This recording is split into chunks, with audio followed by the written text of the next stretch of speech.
Let's see what Mother Giselle has to say. Ah, Inquisitor, you have finally come into your own. The Maker has put you on a difficult path. I pray you walk it safely. Thank you. I remember our talk out there before we found Skyhold. It wasn't just the Maker who put me on this path, was it? The Inquisitor could never have been Cassandra, or Leliana, or me for that matter. We are too political, too tied to the Chantry and all its failings. But I did not make you stand against Corypheus. I did not make you risk death to save the people of Haven. Only you could be the Inquisitor. I only pray the power of the Inquisition is enough. That dude obviously agrees. What the heck?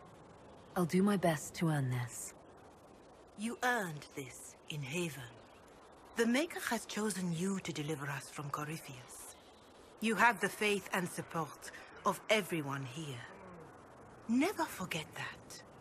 Now, was there anything... Yeah, I want to know what that guy next to us is doing. Is there anything I can do to help you or your people? My healers would benefit from more supplies. We have run short of even common goods with so many wounded. If you could deliver this list and the items on it to Quartermaster Thren, she could get us what we need. It may not seem like much, but it would enable my healers to save many lives. What ended up happening to the healer that went from Redcliffe to Haven? Can you tell me anything about Corypheus? I know nothing of the man personally, but the Chant of Light speaks of what he claims to be. No matter their power, their triumphs, the mage lords of Tevinter were men and doomed to die. Then a voice whispered within their hearts, "Shall you surrender your power to time like the beasts of the fields? You are the lords of the earth. Go forth to claim the empty throne of heaven and be gods." That was one of the old gods speaking in their dreams? Yes, Dumat as I understand it. In secret, they worked magic upon magic. All their power and all their vanity they turned against the veil, until at last it gave way. That sounds like what happened with the breach. Very similar, Inquisitor. Above them, a river of light. Before them, the throne of heaven waiting. Beneath their feet, the footprints of the Maker, and all around them echoed a vast silence. But when they took a single step toward the empty throne, a great voice cried out, shaking the very foundations of heaven and earth. Wow. Corypheus said he found only chaos and corruption. The Chant of Light says that it was beautiful until the Maker himself spoke. And so is the Golden City blackened with each step you take in my hall. Marvel at perfection, for it is fleeting. You have brought sin to heaven and doom upon all the world. Corypheus seemed so certain that he heard nothing. He described it as dead whispers. Bitterness, perhaps? He paid a high price for his crime. Violently were they cast down, for no mortal may walk bodily in the realm of dreams, bearing the mark of their crime. Walking bodily in the realm of dreams is exactly what Corypheus said he did. But the mark, could it be related to the mark I bear?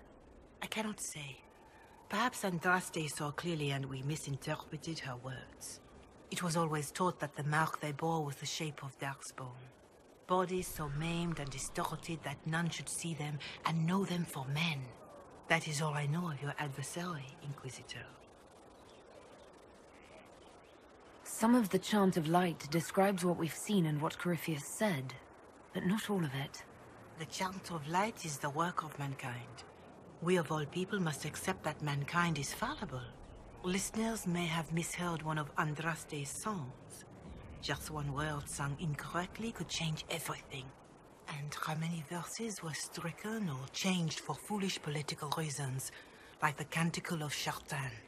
Still, I would trust these words over any spoken by Corypheus. I hope they help you.